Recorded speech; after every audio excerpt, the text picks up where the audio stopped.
it certainly became very clear through the discussions around this that many in the different faith groups don't support giving one group dedicated prayer space, and for them that became a very important issue. Clarity. If that's clarity, I've got a full head of hair, and I don't. Michael Carr in the arena, welcome back to you. Look, yesterday we brought you the story of a multi-faith prayer room at the University of Western Ontario in London. It's a very nice place, actually. But this prayer room has in effect become a mosque. There are Muslim prayer mats, hijabs, large signs for the Muslim Student Association. Muslim students have their own dedicated space, which is fine, I agree with that. But this one is supposed to be for all religions. And now there is a move to expand the Islamic prayer room into other areas, which has led, we believe, to the resignation of 5 chaplains. It is a confused and rather confusing story, but there's certain themes that are developing. Sun Uti's Marissa Simkiw joins us now. You know, we've gone through all of this, and people are obviously frightened of saying too much. There was a Catholic priest who resigned. He was meant to do He was the longest standing chaplain of all the at the chaplains. university. And he was meant to give an interview to Faith. Faith had gone all the way to London for the interview. At the last moment, he cancelled.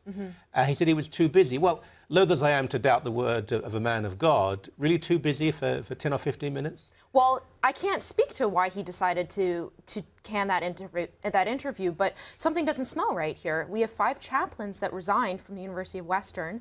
I guess they weren't employed by the University of Western, but they were working there.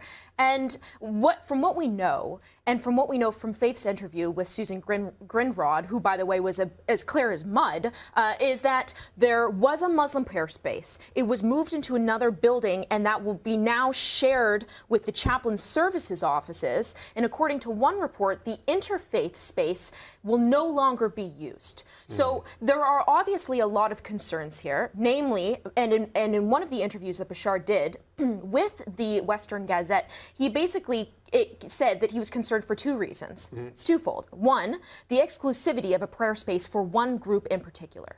The second is, in the consultation process, not all the chaplains were present at the table.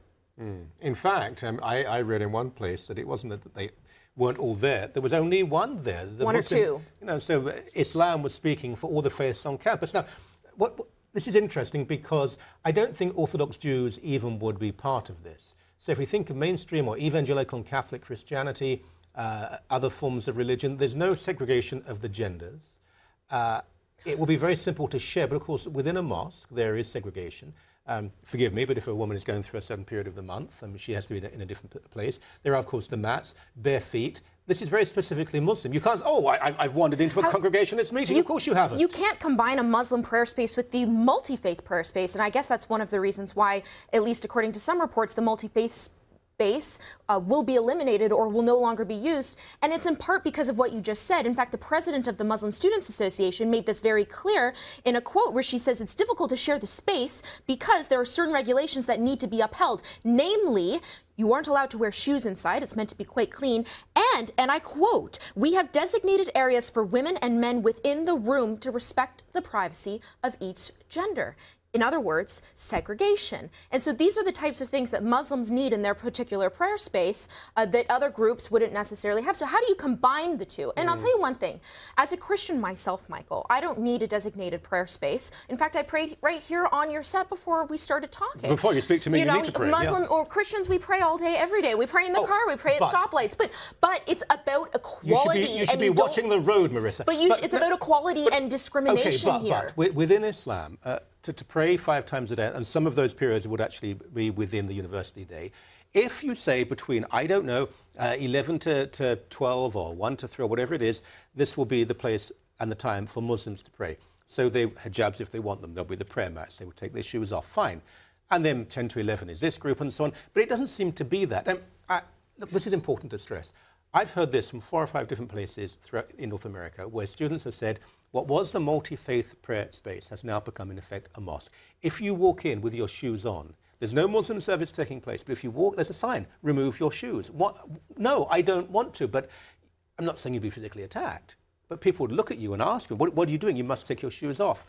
Once again, ecumenical relationships are vital. Building bridges are vital. Sharing, pluralism. But this is triumphalism. That's very different. One would be forgiven in thinking that Western University is going the way of ideological subversion to Islamism. In other words, accommodating one religion over many others. And I think that's why we saw 5 chaplains resign, and I think that's why there are a lot of people upset.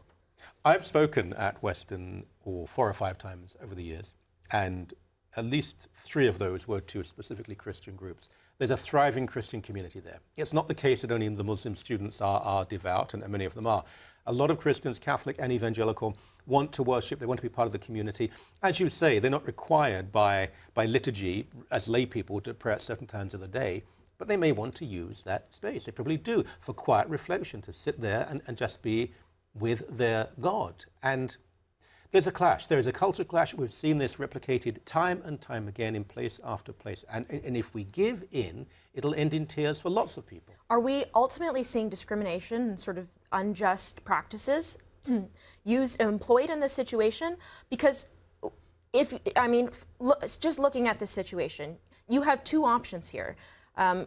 You can either give a prayer space for each individual group, be it Christians, Jews, Muslims, Buddhists, or you have one space for everyone to come together. What about the Hindus and ultimately, and the that's Baha'i about and the Jains? It's very difficult to accommodate everyone. I don't believe that means that we don't accommodate anyone. I do believe that pluralism is messy. No one wins. We have to get along. We disagree in certain areas, but I don't think that's happening yet. And they're so opaque that they will not really tell us what is going on. They won't say this is happening. It's all this vague language. As I said, as clear as mud, Susan Gringrod was. What was that name again? Oh, Michael. It's okay. Look, this story is going to continue. We'll speak to more people from the city, and it's a beautiful city in London, and this has to develop into a solution, not just more problems. And of course, you've been to Western University. It is a massive space. It is a huge university. There are plenty of rooms for many particular religions to practice their particular religion in. So to push them all into the basement of one room and suggest that they all need to come together when clearly Muslims don't want that, I mean, there's something not right here. Yeah, it is true. A great pleasure. Thank you very much. Thanks, Michael.